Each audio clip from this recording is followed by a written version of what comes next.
show up for yourself. Self-reliance and perseverance. If y'all stick with me, I want to share some numbers with y'all that I've wrote down just for some context, but also I wanted to share what I'm currently doing in these trying times, and how I'm trying to stay focused to keep moving forward. But anyways, like I said, just please stick with me, and it would really help me out if y'all liked, subscribed, shared this content. If this helped, it would just help me out. But anyways, so I'll get into the numbers, and I'll explain kind of where I'm at. So I wrote down. So my effective tax rate last year was around 16% effective tax rate. I was making about $60,000, and I know some people will be like, "Oh, how do you make that?" Or, that's not a lot. How do you live? I'm pretty frugal, and my expenses are pretty minimal as far as like I don't live a lavish lifestyle, Anyways, so just to get like an idea of like how beneficial it could be for like a roommate, whether it's a friend, family, or maybe a relationship. And I'm not saying to get in any kinds of relationships for financial gain. I'm sure there's probably people out there. I'm not knocking that. I just don't think that, getting into a relationship for financial gain is, unless it's like a business relationship. I'm talking about a romantic,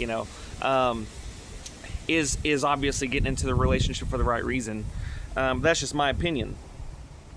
But anyway, so you got two people living in a house or apartment, the rent and utilities is say $2,000. So these two people, we'll just say, for this example, makes $50,000 each. So they got a combined income of $100,000.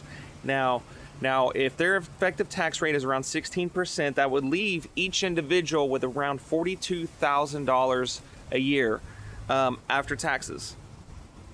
Then, if they split the rent and utilities, if it was $2,000, just an example, $1,000 in each, that leaves each individual after rent and utilities $30,000 a year, and that's not including food and phone and all that kind of deal, a car payment if they have one, gas, those things. We're just talking about rent and utilities. $30,000 for one individual making $50,000 a year if they had a roommate splitting, with this example, for $2,000 a month rent and utilities. Now you got a person making $80,000, and now this I was generous with this, still using the same 16% effective tax rate, which it would actually be more, but we just kept it at 16 just to kind of get an idea. So that person would be left over with $67,000 after taxes at this 16% effective tax rate. If he or she lived in the same $2,000 a month house, apartment, whatever, with utilities, that's $24,000 a year. That would leave them with $43,000 after taxes and rent, utilities. So someone making $30,000 more than another person, 50 to 80, with this example of, this person making 50, living with another roommate, and this person living by themselves making 60% more, $30,000 more, would only at the end of the year, this is before any other expenses, gas or food and all that, would only be saving, or I would say saving, would only have $13,000 more to their name. Now, I'm not downplaying $13,000, but when you look at it like, man, they make $30,000 more, what happened? Well, that's if they live by themselves and they're taxed at a higher rate, really. They would actually have less than that, but that $13,000 more. But anyways, so it's something.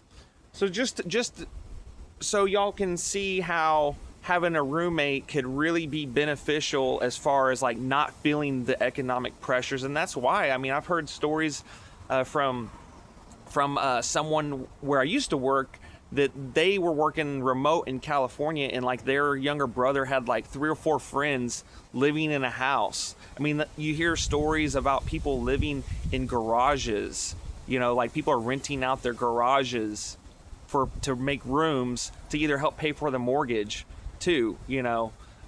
Anyways, you could see how that could be beneficial. So I found out about room shares.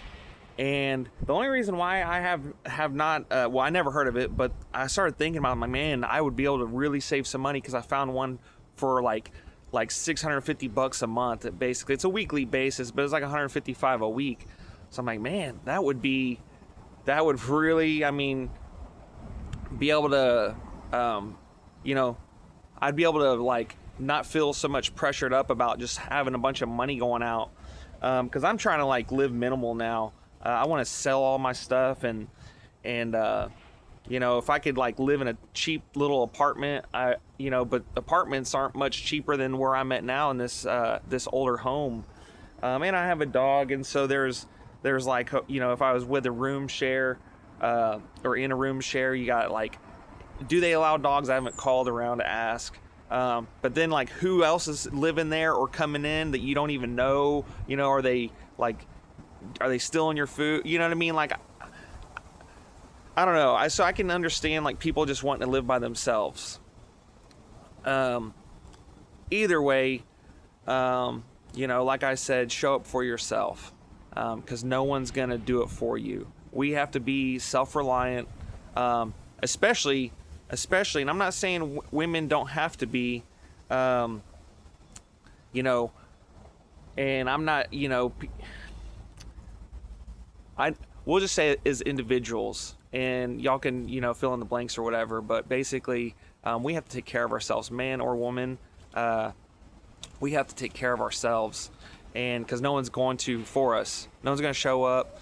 And anyways, you know, and so that's really all I wanted to say today was, you know, I have some friends. This is just some kind of ideas, and I know. Let me go back. These times are trying. You know, if you have a roommate and you're able to like not feel so much, you know, pressure or like expenses going out, or if you just make a bunch of money or whatever, you know, you just be like, oh yeah, that's cool, whatever. It's like a little drop in the bucket. That's, you know, this probably isn't for you. But for people that are like on their own, they know what I'm talking about.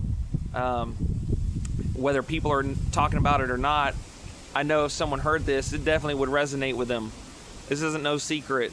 But anyways, the idea is we got to keep showing up for ourselves, whether it's, you know, like, you know, I have a little yard, mowing the grass, cleaning the kitchen, you know, walking, you know, doing something, you know, because I'll be honest with y'all, if y'all have been following me or seeing some of my recent videos, I've kind of been in a little bit of funk lately. It's just because I know the reality of the situation. And for people my age that have lived here since they were a kid, I think most of us would agree that this is not the America that we grew up in. And that ship has sailed. It is long gone. You know, whether, you know, if you're like doctors and attorneys, like good attorneys that make a lot of money or something like that, or like, and I guess a good attorney doesn't, you know, always make good money, you know what I mean? It's probably the ones getting bribes or whatever. But anyway, I digress. You know, I'm talking about an occupation where they're actually making a bunch of money, maybe engineer, doctors, nurses, maybe some tradesmen, I'm not sure. But it seems like there's just a few select trades or occupations that are really like able to still thrive, you know. I mean, here doctors and nurses, I mean, if they cured cancer and sicknesses, would they even need to be around? So I mean, there's certain industries that are never going to go away, you know. And let's, you know, pipeliners, you know, you gotta, you know, build. Point is there's certain ones that just aren't going to go away, and maybe over time they will. But anyways, what I'm really saying is the America that we grew up in is that ship has sailed, and a lot of us know this, or at least would say, yeah, you know what, I think so. It may take a little bit. Some of us are waking up faster than others. Some of us are seeing the writing on the wall. Some may call it pessimistic view. But that's because they didn't grow up here, or maybe they're still living the delusion. But that's not what this video is about. I'm just saying that for us that are, see the reality of things, and we see the cost of living and just the devaluation of the dollar, or inflation is what people say, how assets are going up. So kind of what I was saying is I'm kind of at a crossroads where I've been able to be frugal, and I'm kind of at like this, because there's a K-shape, the K-shaped pattern, or K-shaped economy people are talking about. The rich are getting richer, the poor getting poorer. There's a divide going, and I'm kind of in the crossroads. Thankfully, I was able to save some money and buy a little silver here and there. Put some money in stocks and that kind of deal. And this isn't to brag. I'm not rich by any means. This is just that I was able to save, and this is what I'm encouraging people to do. And that's why I even mentioned, if you have to, maybe even get into a roommate situation or something, just to kind of alleviate some expenses, and so you could really, whether you're in debt, pay off debt, or start saving. But anyways, I'm kind of at this fork in the road, if you will, and it can be tough and discouraging, because it's a slow grind. It's definitely a slow grind. There's no get rich quick, and I don't need a Lamborghini or Rolex watch or any of that crap. You know what I mean? I'm just trying to live. And so I guess what I'm saying is finding opportunities. I've talked to a property manager, a guy that does property management. We're talking about different ideas. He was kind of enlightening me on what he knows about real estate and kind of what goes in it, and just different aspects of it, whether you're fix and flip, or what people are talking about, house hacking, those kinds of things. And so I need to reach out to him now that I think about it. He said he's going to send me a list of some meetup groups closer to me, because there's some out in Dallas. I would imagine there's probably some everywhere, but he's mentioned there's some around me closer to on the Fort Worth side of the Dallas-Fort Worth area. But anyways, so to network, just really put your feelers out there, look around, keep your eyes open. Like I said, self-preservation, show up for yourself, self-reliance, perseverance, because Big Daddy government ain't coming to help you. Nobody is. That's the reality of things. But anyways, yeah, so that's really all I got. I just hope that any of this just landed, or really sparked some, some thoughts. Maybe it was a seed planted. But anyways, like I said, just keep showing up for yourself. One foot in front of the other. As much as these are trying times and things can be very discouraging, just keep showing up for yourself. That's all we can do. And you owe that to yourself. You owe that to yourself. So don't give up and keep pushing. Y'all have a good day.